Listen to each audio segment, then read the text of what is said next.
When Rome marched its legions across Gaul and Britannia, it leveled nations and silenced kings. But it couldn't conquer a faith rooted in the earth itself. The Celtic gods did not die on the swords of centurions.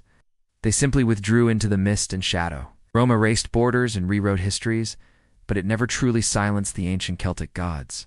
Pagan faiths woven into the very fabric of the land proved more resilient than any fortress or army.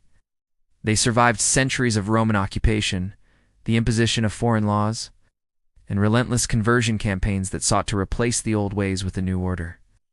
The Druids were hunted, their sacred texts committed only to memory, making them impossible to burn. The old beliefs endured not in grand temples of stone that could be toppled, but in the hearts of the people, whispered in stories told by the fireside and in prayers offered to the wind and rain.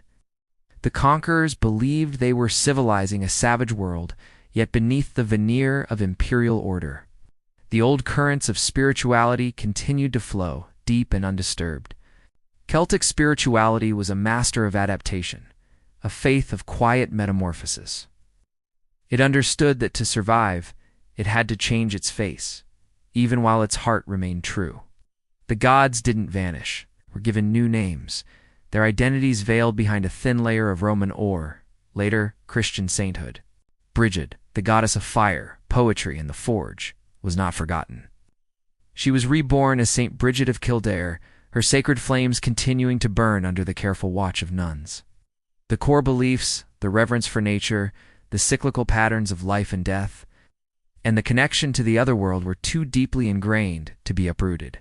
They simply put on new masks, allowing the old ways to persist in plain sight, hidden from those who sought their destruction. This transformation was mirrored in the sacred geography of the land. The ancient, whispering groves where the Celts had communed with their deities were not abandoned. They became the sites of the first chapels and monasteries. A holy well dedicated to a water spirit became a font of miraculous Christian healing.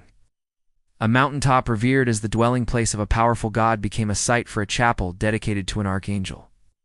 The stones remained the same, the water still held its power, and the air still hummed with ancient energy.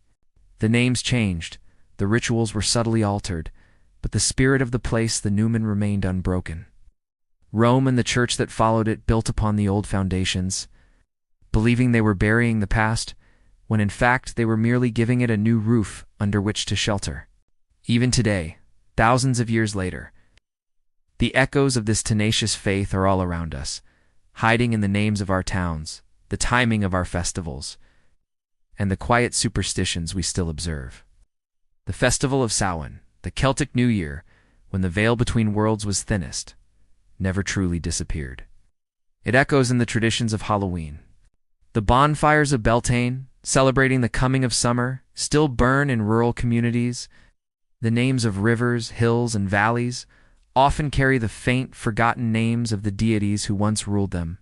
In the simple act of knocking on wood to ward off bad luck or avoiding walking under a ladder, we perform unconscious rituals that have their roots in a worldview that saw spirits in every tree and every shadow. Rome thought it had conquered a religion, but it only forced it into the soil, where its roots grew deeper and its spirit endures to this day. What other ancient beliefs do you think are still hidden in our modern world? Let us know in the comments below, and don't forget to subscribe for more journeys into the hidden corners of history.